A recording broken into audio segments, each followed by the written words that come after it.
అవ్వా, ఇవాళ అమ్మా నాన్న ఇంట్లో లేరు కదమ్మా, వంట ఎవరు చేస్తారు? మీరే కదా. మనం ఫంక్షన్కి వెళ్ళాం కదా, అక్కడ అన్ని ఐటమ్స్ బాగున్నాయి. ఆ రోజు టమాటా సూప్ మనం తాగాం చూసారా, అది చాలా బాగుంది. ఆ సూప్ మీరు చెయ్యండి అబ్బా ఇవాళ. నేను కూడా చూశాను, అక్కడికి నేను కూడా వచ్చి తిన్నా కదా. ఐటమ్స్ అన్నీ చాలా బాగున్నాయి. మన వాళ్ళంతా వెళ్ళారు కదా. కానీ ఇప్పుడు నేను టొమాటో సూప్ చేయాలంటే ఈ పాపని నేను చూసుకోవాలి. నాకు ఇప్పుడు చేయటం కుదురుతుందా? ఏం పర్లేదబ్బా, నాకు అమ్మ టమాటో సూప్ చేయడం నేర్పించింది. నేను చేస్తా, మీరు పాపని చూసుకోండి. ఐటమ్స్ అన్నీ ఉన్నాయో లేదో చెక్ చేస్తా. ఏమన్నా లేదంటే వీడితో తెప్పిస్తా. సరే అయితే, ఏమైనా ఐటమ్స్ ఫ్రిడ్జ్ లో ఉన్నాయో లేవో ముందు చూడండి. లేదు అంటే నేను షాప్కి వెళ్ళి తీసుకొని వస్తాను. ఎలాగా ఈరోజు నేను ఇంట్లోనే ఉంటాను కదా. ఫ్రిడ్జ్ లో టమాటోస్, క్యారెట్, బటర్ ఉంటే చాలు.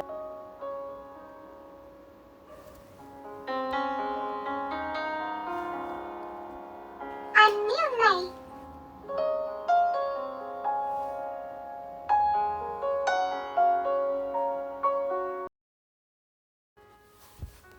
స్టవ్ వెలిగించుకొని దానిపైన ఒక పాత్రను పెట్టుకోవాలి. అది బాగా వేడెక్కినాక అందులో కొంచెం బటర్ని వేసుకోవాలి.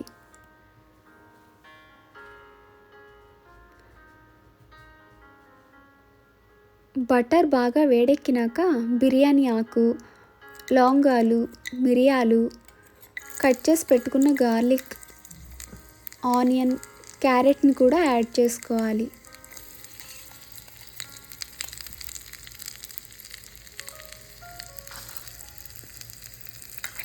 కొంచెం గరిటతో కలుపుతూ ఉండాలి.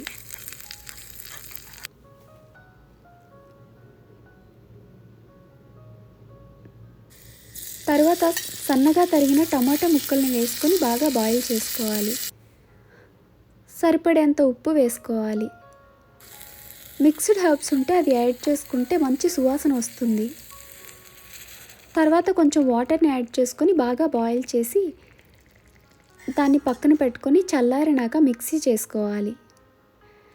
దాన్ని వడపోసుకోవాలి.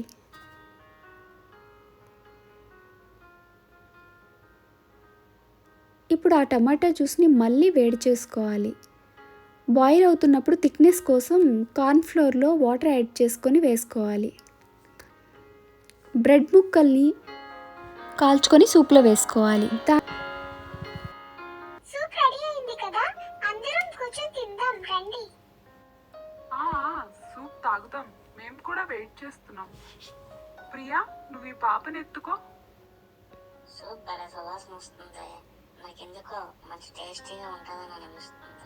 అవ్వా, ఈ సూప్ టేస్ట్ కూడా మన ఫంక్షన్లో తాగాం చూసావా, సేమ్ అదే టేస్ట్ వచ్చిందవ్వా.